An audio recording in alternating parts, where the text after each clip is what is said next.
Good evening, ladies and gentlemen. Thank you very much for coming this evening. As Mr. Gunst mentioned, my name is Jim Lark. I have the honor of serving as professor in the School of Engineering and Applied Science. I also have the honor of serving as advisor to the Liberty Coalition and its constituent organizations, which include University Libertarians.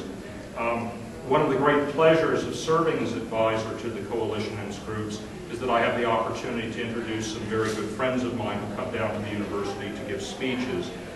This gentleman is arguably my favorite human being in the libertarian movement. I've had the pleasure of knowing him for nearly 22 years.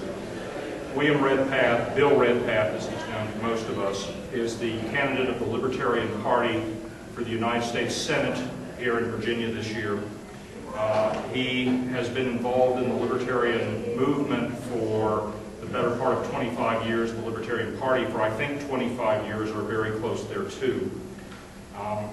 He also serves as the chairman of the Libertarian Party, the Libertarian National Committee. He has served on the Libertarian National Committee on many occasions, has served as the treasurer for the Libertarian Party. He also serves in a capacity with an organization that is involved in trying to change the voting systems in this country. Center for Voting and Democracy, I believe, is the organization. Called Fair Vote now. Called Fair Vote.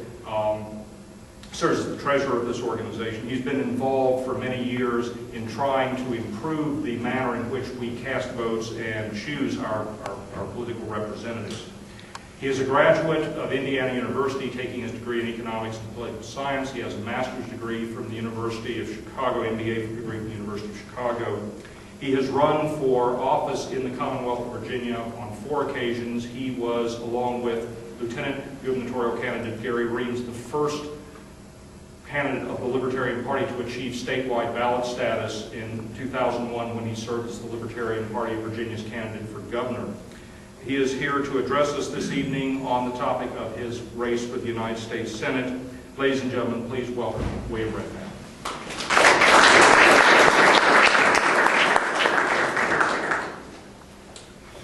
Thank you, Jim. I appreciate it. It is an honor to be here at Mr. Jefferson's University to speak to you as a Libertarian candidate for public office in Virginia.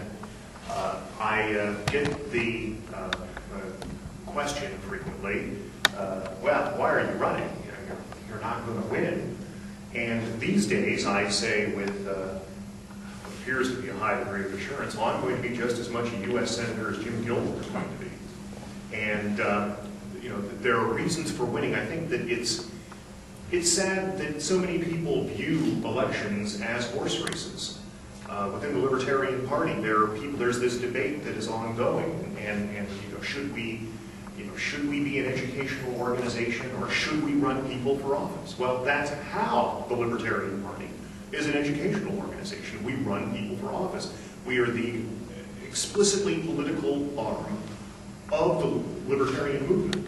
No other libertarian organization, and there are scores of outstanding libertarian organizations all doing great work, but only one runs people for public office time and time and time again, and it's the Libertarian Party.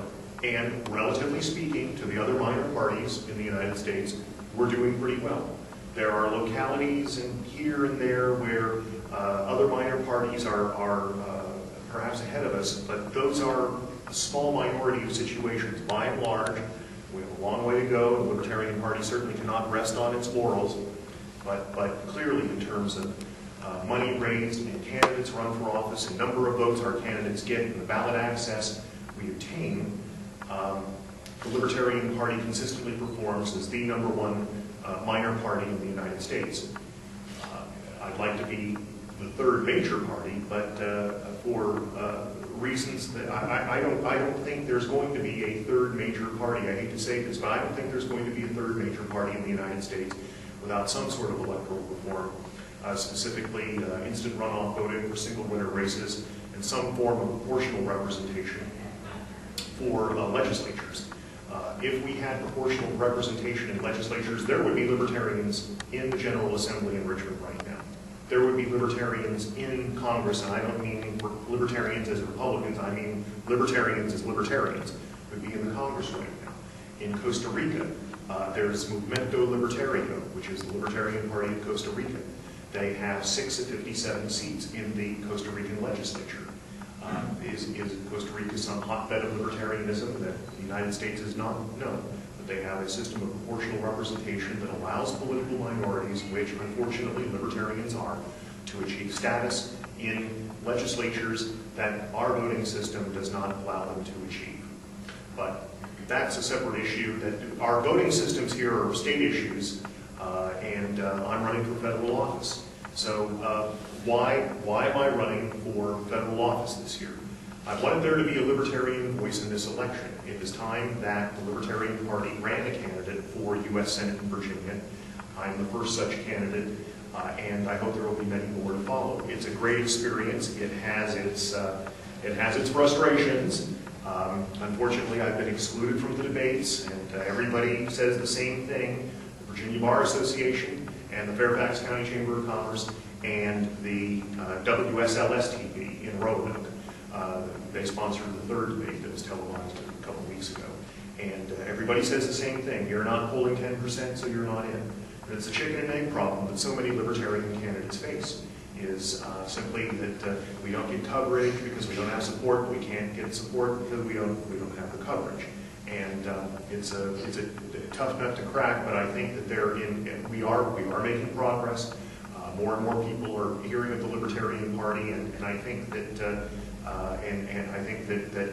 our positions are being recognized. I rarely hear the question, although I did hear it this year petitioning in front of supermarkets about Lyndon LaRouche. Oh, are you with Lyndon LaRouche? And I'm hearing that less and less, but there still is that ignorance out there among the populace, but it's very rare to actually get that question these days.